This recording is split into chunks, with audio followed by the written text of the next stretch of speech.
안녕하세요. 사연의 조각들 구독자 여러분. 제 이름은 최은숙, 올해 68입니다. 저는 제 인생이 참 복되다고 인복 하나는 타고났다고 생각하며 살아왔습니다. 무뚝뚝하지만 누구보다 성실했던 남편, 그리고 보석처럼 키워낸 우리 아들, 딸. 남들처럼 번듯한 아파트에 살지는 못했어도 내 식구 서로 아끼고 사랑하며 살아온 지난 세월이 제게는 무엇보다 큰 자랑이었습니다. 제 남편 김병철이라는 사람은 젊을 적부터 전국 각지의 건설 현장을 돌며 일하는 사람이었습니다. 한 달의 보름은 집을 비우기 일쑤였지만 저는 단 한 번도 남편을 의심해 본 적이 없습니다. 험한 곳에서 우리 가족 먹여 살리느라 고생하는 사람이라는 생각에 늘 안쓰럽고 고마울 따름이었죠. 한 번은 이런 적도 있었습니다. 막내딸 대학 등록금 마감일이 코앞인데 돈이 모자라 제가 발을 동동 구르고 있었을 때였죠. 지방 현장에 가 있던 남편에게 겨우 전화를 했더니 글쎄 다음날 새벽 첫 차를 타고 흙머니가 묻은 작업복 차림 그대로 집에 온 겁니다. 그리곤 제 손에 묵직한 돈 봉투를 쥐어주며 말하더군요. 이걸로 일단 등록금 내고 당신 좋아하는 갈치나 한 손 사다 조림해 먹읍시다. 그날 남편의 거친 손을 잡고 얼마나 울었는지 모릅니다. 그렇게 가족밖에 모르던 남편의 지독한 성실함이 사실은 제 인생을 송두리째 무너뜨리는 거대한 거짓말의 일부였다는 사실을 저는 그날 병원 응급실에 가기 전까지는 꿈에도 알지 못했습니다. 그날은 유난히 날이 좋은 가을날이었습니다. 거실에서 한가롭게 뜨개질을 하고 있는데 낯선 번호로 전화 한 통이 걸려왔습니다. 혹시 김병철 씨 보호자분 되십니까? 여기 서울의료원 응급실인데요. 환자분이 현장에서 쓰러지셔서. 심장이 쿵 하고 내려앉았습니다. 늘 건강을 자신하던 남편이 쓰러졌다니. 정신없이 옷을 챙겨 입고 택시를 잡아탔습니다. 그런데 이상했습니다. 남편은 분명 강원도 현장에 가 있다고 했는데 전화가 걸려온 곳은 서울 시내에 있는 병원이었거든요. 일이 있어 잠시 서울에 왔다가 변을 당했나 보다. 저는 애써 불안한 마음을 억누르며 응급실로 달려갔습니다. 응급실에 도착해 남편의 이름을 대자 간호사가 저를 한쪽으로 안내했습니다. 남편은 다행히 심근경색, 초기 증상이라 응급처치를 받고 안정을 되찾고 있다고 했습니다. 가슴을 쓸어내리며 남편이 누워있는 침대로 다가서는데 어떤 중년 여자가 남편의 손을 꼭 잡고 눈물을 흘리고 있는 게 아니겠어요? 저와 비슷한 연배로 보이는 단정하고 참한 인상의 여자였습니다. 제가 다가서는 것을 본 여자가 자리에서 일어나며 경계하는 눈빛으로 물었습니다. 저기 누구신데 병철 씨를... 제가 이 사람 아내입니다. 소식 듣고 달려왔어요. 남편은 좀 어떤가요? 제 말을 들은 여자의 얼굴이 하얗게 굳어졌습니다. 그리고는 믿을 수 없다는 듯 떨리는 목소리로 되물었습니다. 아내라고요? 무슨 말씀이세요? 제가 병철 씨 아내 이선영입니다.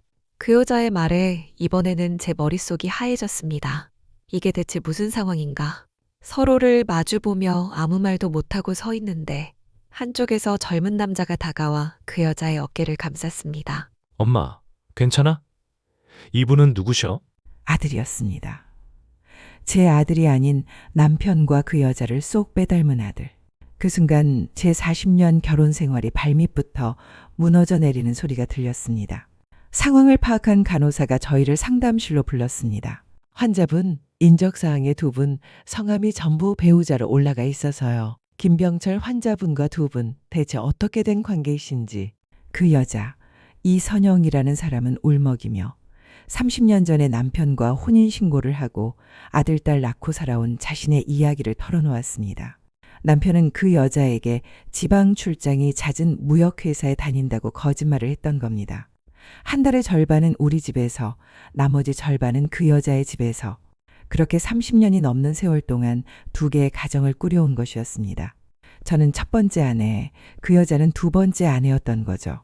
정신이 아득해져서 저는 비틀거리며 상담실을 나와 아들에게 전화를 걸었습니다. 목소리가 나오지 않았지만 간신히 말했습니다. 아들, 빨리 병원으로 좀 와줘. 아빠가 잠시 후 제 아들이 헐레벌떡 병원으로 달려왔습니다.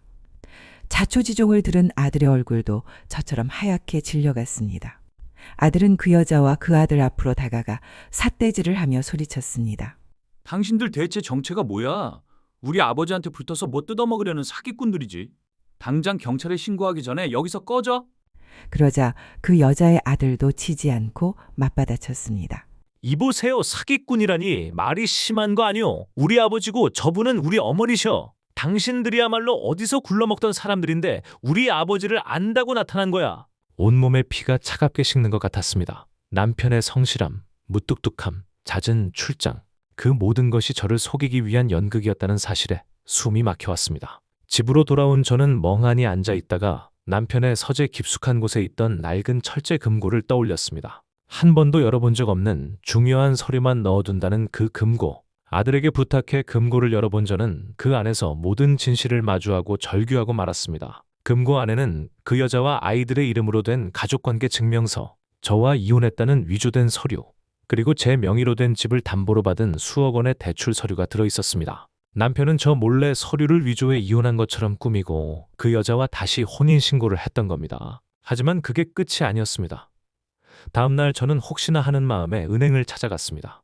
그리고 남편과 함께 평생 모은 저희 부부의 공동예금 계좌를 확인하고는 그 자리에 주저앉고 말았습니다. 통장 잔고는 거의 비어 있었고 지난 수년간 거액의 돈이 꾸준히 빠져나가 이선영이라는 이름으로 송금되고 있었습니다. 제가 딸 등록금 때문에 쩔쩔매던 그 순간에도 남편은 다른 여자에게 꾸준히 돈을 보내고 있었던 겁니다. 제가 평생 모은 재산까지 전부 빼돌려 두 집 살림의 자금으로 쓰고 있었던 거죠. 다음 날 저는 변호사를 찾아갔습니다. 그리고 남편이 깨어났다는 소식을 듣고 다시 병원으로 향했습니다. 병실에는 그 여자와 그 여자의 아이들이 남편을 간호하고 있었습니다. 저와 제 아들을 본 남편의 얼굴이 사색이 되었습니다. 여보, 당신이 어떻게 여기에, 아들아. 아들이 먼저 남편의 멱살을 잡고 흔들었습니다. 아버지, 이게 대체 어떻게 된 일이에요? 평생 엄마랑 저희만 보고 살아오신 거 아니었어요? 어떻게 저희한테 이럴 수가 있어요? 남편은 아무 말도 못하고 고개를 떨궜습니다. 저는 아무 말 없이 금고에서 가져온 서류들과 텅 빈 통장 내역을 남편의 눈앞에 던졌습니다. 당신이 말하는 여보가 저 여자야? 아니면 나야? 30년 동안 나를 완벽하게 속여온 소감이 어때? 내 인생, 내 청춘, 내 돈까지 다 가져다가 저 여자랑 만든 가짜 행복놀이가 그렇게 재미있었어? 내가 딸 등록금 없어서 당신 앞에서 눈물 흘릴 때 당신은 이 여자한테 돈 붙이고 있었니? 제 목소리는 분노로 떨렸지만 눈물은 나오지 않았습니다. 그제야 남편은 비굴하게 변명을 늘어놓기 시작했습니다. 여보, 미안하오. 정말 미안해. 하지만 저 사람도 당신도 나한텐 똑같이 소중한 가족이었어. 그 말을 듣는 순간 제 남은 정마저 산산조각이 났습니다. 저는 그 두 사람을 향해 마지막 말을 쏘아붙였습니다. 김병철 씨, 당신은 이제 내 남편이 아니야. 당신은 그냥 내 인생을 훔쳐간 사기꾼이고 범죄자일 뿐이야. 법정에서 봅시다. 당신이 내게서 빼앗아간 모든 것, 내 돈, 내 시간, 내 마음까지 전부 이자와 위자료까지 합해서 받아낼 테니 각오해. 저는 그대로 병실을 뒤돌아 나왔습니다. 하늘이 무너진 것 같았지만 이상하게도 마음 한구석은 시원했습니다. 이제라도 저 기만적인 삶에서 벗어날 수 있다는 안도감이었을까요? 저는 지금 남편을 상대로 이혼 및 재산분할 소송을 진행하고 있습니다.